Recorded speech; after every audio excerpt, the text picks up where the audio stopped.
Step your toes to the edge of reality and look over. There you'll find the terminus, where all things mighty and meek end up, where the fabric beneath you frays and the numinous arrives, uninvited. Witness futures all too familiar and presents uncanny. Monsters undefeated and heroes untested. It is the ineffable realm that all will encounter in time, for there you can only see when the lights go out.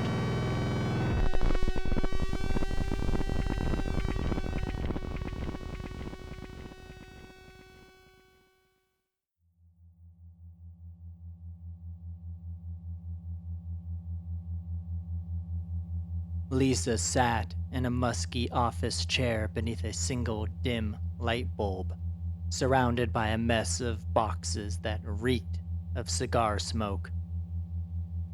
A plastic folding table sat before her, empty, with a surface that had begun to peel. Thick particles of dust flitted across beams of sunshine from small warped windows. She tried to get comfortable in the chair, but its wheels kept getting caught in the grate of a floor drain. She folded her arms over her chest and sighed as she tried to work out the sequence of events that brought her to a stranger's garage. It seemed like a very long and absurd chain of bad luck.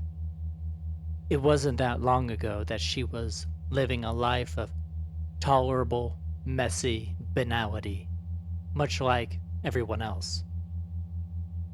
But within the span of 6 months, she didn't have much of a life left. She didn't feel like she could make a single sensible decision. Everything she touched turned to shit, and everything in her wake was broken.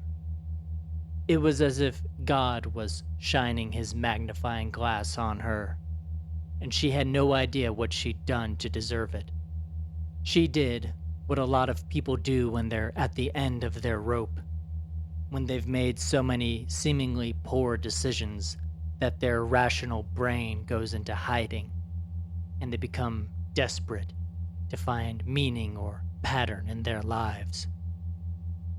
She started to delve into deeper and more mysterious solutions for her woes. She hired psychics and tarot readers who gave her vague recommendations. They all conveniently agreed that something was terribly wrong and that there was some kind of darkness around her. But they didn't have any real solutions. They gave her recommendations for mediums who passed her off to shamans, who passed her off to energy healers.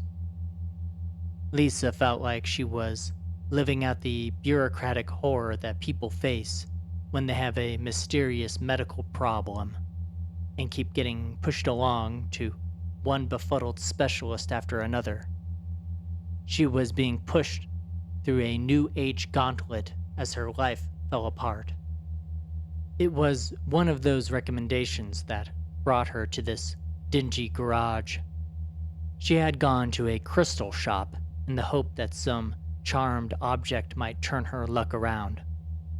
After chatting with the owner for a few minutes, she quickly found herself spilling her guts to a stranger. She was a weepy mess as she broke down her bizarre circumstances and all of the puzzled gurus she had gone through to no effect. The slender, middle-aged woman behind the counter frowned as Lisa struggled to keep her composure. She then approached Lisa and gave her a hug, letting her cry into her green floral dress and salt and pepper hair. "Oh, honey," she assured Lisa. "Come with me." She brought Lisa to a back room that smelled of patchouli and sat her down. She opened a drawer from an antique dresser and handed her a shiny black business card.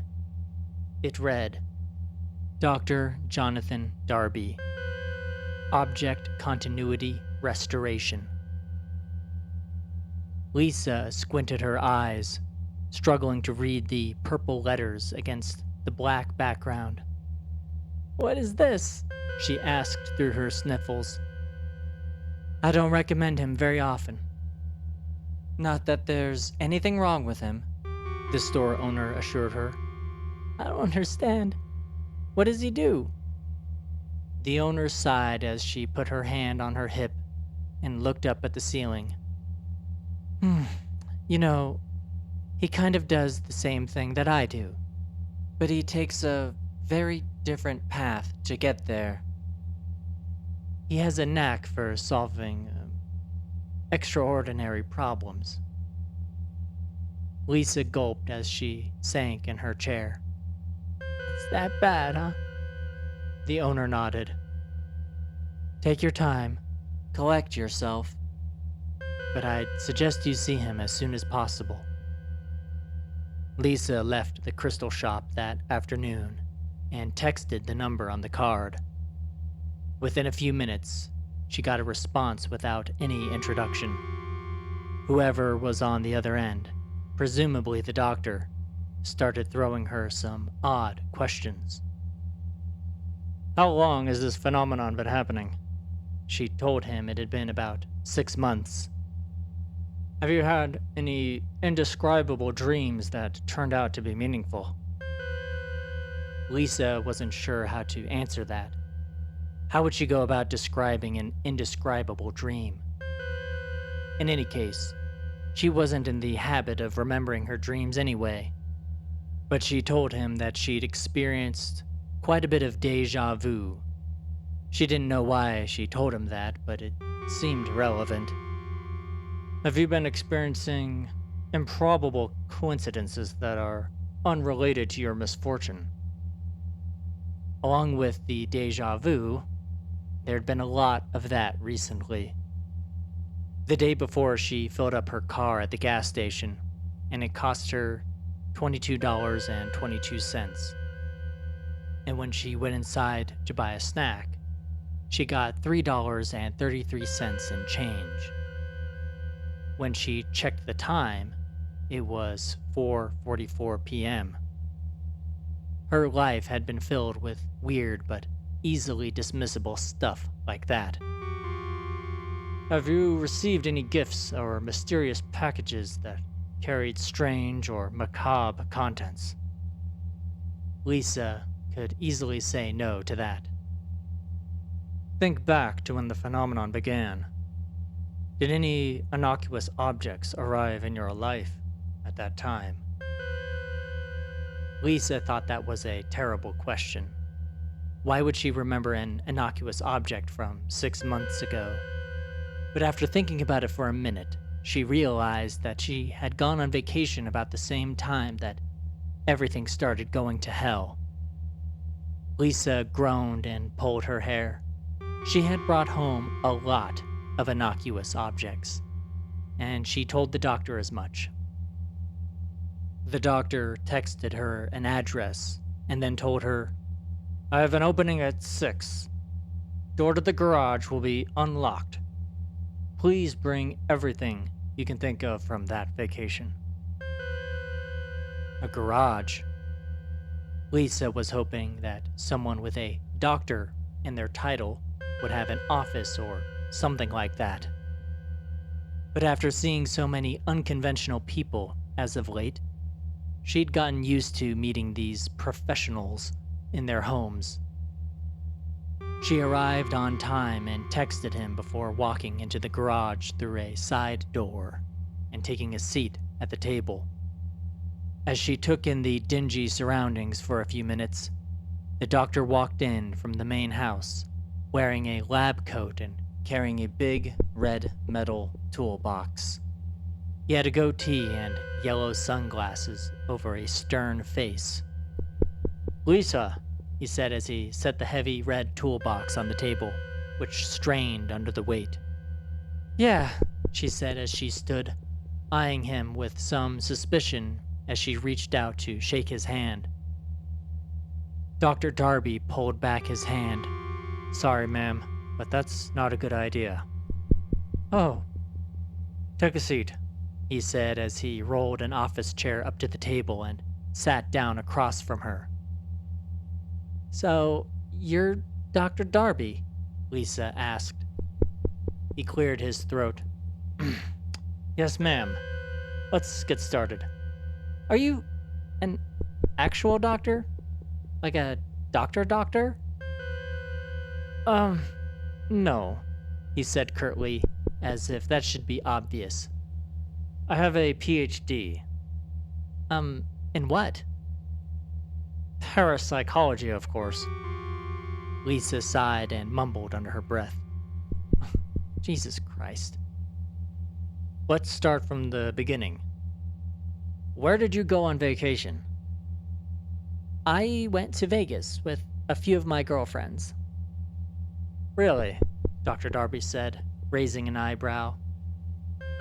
I haven't had a case from there before. Well, it wasn't just Vegas. We spent a few days there, but for the rest of the week, we were camping and hiking all over southern Nevada. Can you tell me what happened after the trip? I'm curious about when exactly all this started for you. Did anything seriously unfortunate happen to you or your friends during this or after the vacation? Something that really stands out in your mind. Well, yeah, Lisa replied, folding her arms. They're not my friends anymore. I see, Darby said, pushing the yellow glasses up his nose. What happened? Well, when we were driving home, Hannah was talking about her boyfriend. She was trying to figure out what to get him for his birthday. I made a suggestion since, we used to date. She did not like that. She was all, you never really knew him. And I thought that was bullshit. We were together for a year. We wound up fighting for an hour. And it turned into a fight with a whole damn car. Hannah ratted me out to Olivia, told her that I used to hook up with her guy before they started dating. I told her it was no big deal. And then Abby said she knew I went out with her girlfriend when they took a break last summer. They all accused me of trying to swoop in and take their partners when they first met. What the fuck?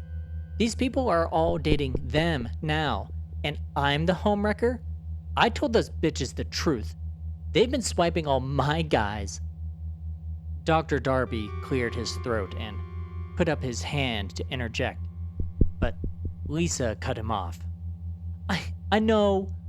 I'm getting to it. You see, I was the one driving while we were all crying and shit. I wasn't paying attention, and I missed the gas station we were supposed to stop at. You ever take a road trip in that part of the country? You can drive for hours without seeing a town. You ran out of gas. Yeah, she replied sheepishly. And guess who got all the blame for that? Not the whiny bitches who distracted me. Anyway, we had just enough of a cell signal to call for help. We were stuck on the side of the highway for hours waiting for a tow truck. Turns out, the truck got a flat.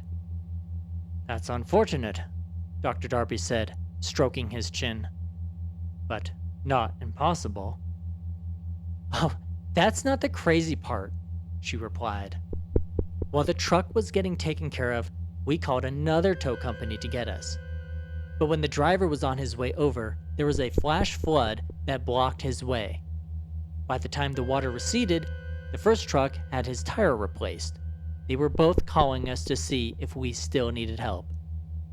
We didn't know who was further out, and we were so fucking exhausted and frustrated, we wound up telling both of them to come get us so that we could leave with whoever got us first. And, well, the tow trucks got in an accident with each other. Really? Yeah. We spent the night on the side of the road. Luckily, we had lots of camping stuff, so we weren't starving or anything. But can you believe that? What are the fucking odds of that? After that, I thought, no. I felt like something is wrong. This is unreal. Deep down, I felt like something is off. It's like the feeling of being watched when you're by yourself, you know? Like something is after you, but you can't see it. If that makes sense? Wow, Dr. Darby replied. That is more than unfortunate. Right? And what happened after that? I lost my fucking job. Apparently, my time off notice didn't go through. Can't imagine why. But my company had no idea that I was leaving for a week. And apparently, HR didn't get my phone number right when they hired me, so they couldn't get a hold of me. Came to work on Monday and was fired on the spot. Oh shit. Lisa did not like hearing that kind of language from a professional. It was unnerving. What? What is it? Now, tell me. This is a very serious case, Lisa. Really? It's not that often that I get a case where the phenomenon has a retroactive effects. It's a very powerful force that can reach back in time to ruin your life. Oh, Lisa replied. I never thought about it that way. Maybe the job thing was just a coincidence. No, I believe it's part of a wider pattern. Why don't you tell me what else has transpired over the last 6 months? Lisa sighed and rubbed her temples. Nothing has gone right. I've had half a dozen interviews go nowhere because I couldn't show up. I mean it. I've had mechanical problems, flat tires, and road constructions get in the way. Even had a bird fly into my windshield and crack it. And the jobs I've gotten have only lasted a few weeks. And? Darby asked as if he knew there was more. I lost all my friends because when I text them, the messages that give context won't go through. Seriously? Lisa huffed as she pulled out her phone and scrolled through for a moment before handing it to Dr. Darby. The first message read, "You bitch." The second message, which did not send, read, "Haha, sorry, you snitch. Don't tell Dan I like him." Her friend Becky responded, "What the hell, Lisa?" Lisa wrote back again, which also did not go through. "Oh my god, what is wrong with my phone?" "What, Lisa?" Becky wrote in all caps. "Why don't you call me?" Lisa said. "The fuck? We talk all the time," Becky replied. "That's not what I mean." The message did not go through. "Just call me." The message did not go through. "Send, send, send." The message did not go through. "Motherfucking cocksucking bitch." That one went through. "Jesus, Lisa," Becky replied. Dr. Darby bit his lip as he tried to keep his smile down. "Yes, this is a very serious case," he said as he handed her the phone. I could go on. I stopped putting plants in my house because they kept dying. I've been eating nothing but fast food for 2 weeks because everything I cook burns. My laptop has been stolen 3 times. And my cat... Lisa's lip trembled as if she was about to cry. Dr. Darby thought that the cat had been killed until she explained herself. "Rosie ran away," Lisa cried. "She moved into my neighbor's place. That haggard old bitch wouldn't stop feeding her. God! Even my fucking cat doesn't want to be around me." "I see," Darby replied in a tone that suggested he had heard enough. "You brought the innocuous objects, yes?" "Yeah, I think I got everything," she replied as she picked up a stuffed black shopping bag and set it on her lap before taking each item out and gently placing them on the table. It was mostly touristy Las Vegas trinkets: a keychain, a hat, ticket stub, coffee mug, fridge magnet, Christmas ornament, casino tokens, and poker chips. It quickly turned into a small pile, which made Dr. Darby think that Lisa bought every kitschy piece of crap she saw on her trip. "Could you spread those out?" he asked her as he opened up his toolbox. While she separated the items in her tourist pile, Lisa caught a glimpse inside the box, which didn't contain any conventional tools. Rather, the box had been converted to a purpose that had nothing to do with tools. The lid had an LCD screen mounted inside, and the container held a keyboard surrounded by buttons, indicator lights, and toggle switches. Given how it sounded when he set it on the table, she thought there was a lot under the hood, so to speak, that she could not see. Dr. Darby plugged a thick cable into the back of the box and walked the other end to a wall in the garage. He plugged it into one of those large sockets that are typically used to power ovens, and the screen lit up with an orange text-based display. "What the shit is that?" Lisa asked. "I call it an OCM, Object Continuity Modifier. I came up with it in grad school." Dr. Darby flipped a few switches and pulled a metal probe out of the box, which had a springy, coiled cord dangling behind it. "I believe that you've had an encounter with what would be colloquially referred to as a cursed object. That is the likely source of your misfortune," he said as he began to walk over to the trinkets and slowly hover the probe over each one. The machine in the box hummed and crackled like a Geiger counter. "I strongly suspect that one of these things has poor continuity." Continuity? Every object that you've ever interacted with is not as it appears. There is more to it than what you can see and touch.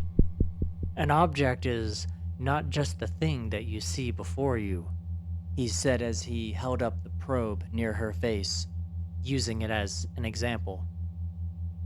It has a determined existence in the past and a multiplicity of potential existence in the future. It extends in many directions in the past and future. That is its continuity. And when I say that it has poor continuity, I don't mean to say that the trajectory of its existence is broken or nonsensical. It just has a trajectory that creates poor results. That is essentially what a cursed object is. When you come to possess one, it alters your trajectory into the future and sometimes your past as well. By the look of the baffled expression on her face, Dr. Darby realized she was lost. It's like, have you ever used a coin sorting machine? You know, you bring a jar of change and pour it in. It sorts and counts all of the coins and spits out a receipt that you can redeem for cash. Lisa shrugged in agreement. She had never used a coin sorting machine. Rather, she had a tendency to drop inconvenient change on the ground or throw it in the trash. But she didn't know what he was talking about. What happens when you drop a coin in that is dirty or corroded? Or a coin that doesn't belong? Like something from a foreign currency. It's rejected. It drops into the coin return slot, and no matter how many times you try to put it back into the machine, the bad coin will always slip through. That is what it's like to own a cursed object. You're a rusty coin with an inconsistent weight that pulls you in unwanted directions. You're rolling through the universe on a trajectory that's guaranteed to land in the sewer over and over. Lisa's face turned white. Jesus Christ, she shuddered. No matter, Darby replied. We'll get to the bottom of it. As a matter of fact, he said as the probe hovered over a red poker chip. His OCM machine let out a shrill tone, like an alarm clock. I think we might have the culprit. Darby's eyes squinted as he read a description on the orange display. Maybe, he said to himself as he pulled barbecue tongs out of his lab coat and picked up a poker chip. Very unlucky object. In all likelihood, everyone who played with it lost. Lord knows I did, Lisa smirked. It's worn, too. It's probably been bouncing around that casino for years, just ruining people. This should be an easy fix, he said as he turned around to a workbench and released the poker chip from the tongs. It danced and spun for a moment before settling. Darby then pulled a hammer from a drawer and slammed it into the chip 3 times. Well, that should do it. What the hell was that? Lisa asked. Darby grabbed the probe and hovered it over the chip again. The OCM machine crackled a little, but did not sound any alarm. Sometimes the poor continuity is easy to shake off. It's like demagnetizing a piece of iron. It just needs a hard impact. Oh, so that's it? Darby stroked his chin as he thought. I'm not so sure. That poker chip was able to hang around in circulation for God knows how long, which makes sense. Anyone who had it would be on a losing streak and pass it on to someone else. So, why didn't it leave you? Darby was about to hover the probe over Lisa's trinkets again when one of the objects caught his attention. What's that? He asked, pointing to a rock on the table. Why didn't I see that before? Oh, that, Lisa said. What about it? It was an oval-shaped stone, almost perfectly smooth. It hadn't been crafted that way. There was enough imperfection that it must have come to that shape naturally. It had a blue-gray color, with a spiderweb of white streaks across its surface. It was very pretty. But despite its appearance, it gave Darby a bad feeling. When he hovered the probe over it, the OCM machine shrieked for a couple seconds until the speaker gave out static, then silence. A tiny plume of smoke disappeared into the air above it. What the fuck was that? Lisa asked. Woof. This thing's formidable, Darby said as he read the display. This object is so cursed it attracted the poker chip to you. Where'd you find it? Yeah, Lisa replied as she nervously scratched her head. So, before we went to Vegas, we were camping around the desert, and we visited this cute little town for lunch. We got to walking around the place and exploring a bit, found this really old cemetery. Darby gave her the look of a disappointed father.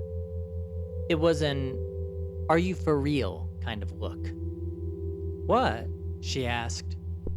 What is it? Did you pick that rock up from a grave? No, she laughed. Are you kidding? Of course not. Ma'am, I know that I'm not a doctor, but if you were injured, you wouldn't lie to your doctor about how it happened, would you? I swear to God, I didn't take it off a grave, honest. Lisa defended herself. It was like on the edge of the graveyard. We were walking around, looking at the old tombstones and stuff, which were pretty worn. Everything was kind of poorly maintained, you know? I spotted it in the dirt along the fence line. It was pretty. Didn't really think anything about it. I just picked it up and dropped it in my pocket. Haven't really thought about it until now. Darby took a deep breath. Be that as it may, this was probably on a grave. Maybe the tombstone got covered up, or a rainstorm pushed it away. But I'd bet money that this was on a grave. Perhaps a memento or a treasured personal effect. He squinted his eyes at the screen again. Likely belonged to a child. Holy shit, she then murmured under her breath. How does he know that? What's that, Lisa? Oh, nothing. So, what do we do? Hammer? No, we shouldn't risk breaking this one. You see, when you've been in contact with a cursed object long enough, it doesn't always help to throw it away or break it. It's left a mark on you. It's changed your trajectory. That isn't going to just bounce back when the object is gone. It's better to change the object into something positive so that it can then have a restorative effect on you. And you can do that? Of course.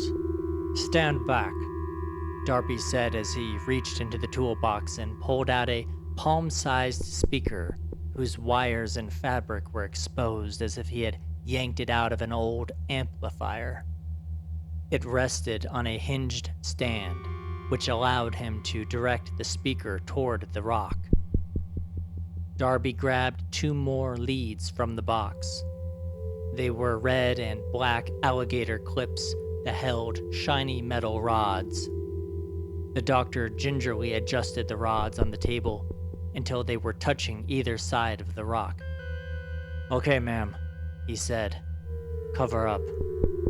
What? Darby motioned for her to cover her ears. As Lisa cupped her ears with her hands, Darby put on his earmuffs and turned around to adjust one of the dials on the box. An oscilloscope program popped up on the screen, revealing a wild and erratic frequency. As the dial turned, a grating, high-pitched whine filled the garage, so loud that Lisa could hear it through her hands. Slowly, the frequency line on the screen leveled out until it was nearly flat. Then Darby stood back with his hands open, like someone who was walking away from a house of cards.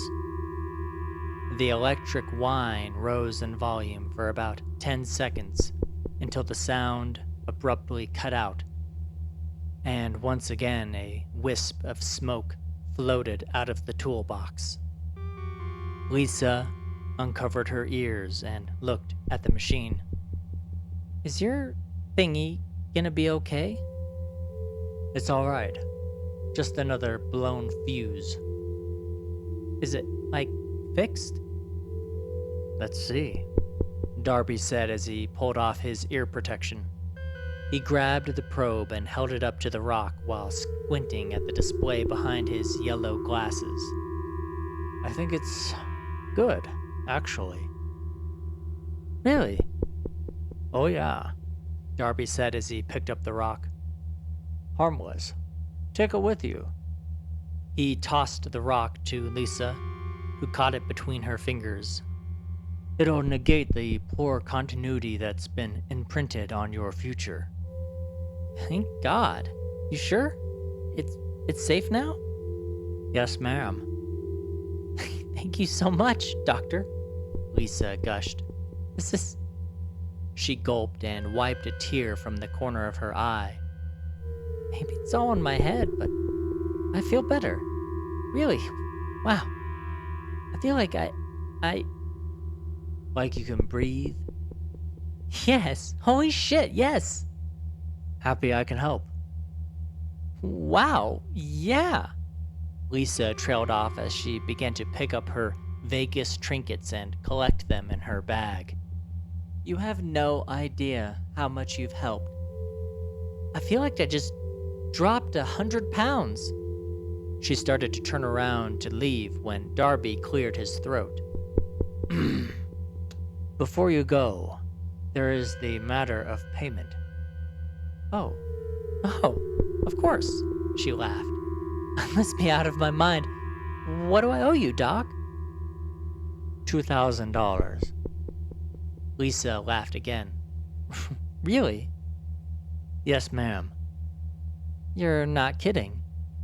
No, I am not, Dr. Darby said as he folded his arms. Well, shit, if I had known, you wouldn't have paid. Darby cut her off as he raised one eyebrow. Listen, it's not that. Like I said, I've barely worked for months. I never would have guessed it would cost this much. I mean, I've only been here for 10 minutes. How do you justify getting paid? Lisa stood there for a moment and did the math in her head. $12,000 an hour? That's crazy, she laughed. Relax, Lisa. I'm aware of your financial situation. I think everyone who walks through my door is in your situation. It's not going to be as bad as you think. Is that so? You have to understand, nobody is willing to pay that price if they know it up front. They come in here with frayed nerves and empty pockets. To them, $2,000 sounds bonkers. It sounds insulting. But think about how much better you feel right now. How much would you be willing to pay to instantly and effortlessly get your life back on track? Especially if getting your life back means that you'll be making far more than $2,000. And if spending that much money in such a brief window of time sounds so appalling, ask yourself this. How much money would you pay for a 10-minute ride in an ambulance if your life depended on it? I guess that depends on whether or not the ambulance actually saved my life, Lisa replied. But she had to admit that he had a point. I see what you mean, though, she pouted. I have saved your life, Darby replied. You'll see. In any case, you don't have to pay me right now. I typically give most people a year to pay me back. Plenty of time for your fortune to turn around. And if my efforts haven't improved your life, then you don't owe me anything. Oh, okay, yeah. Lisa nodded her head. You've got yourself a deal.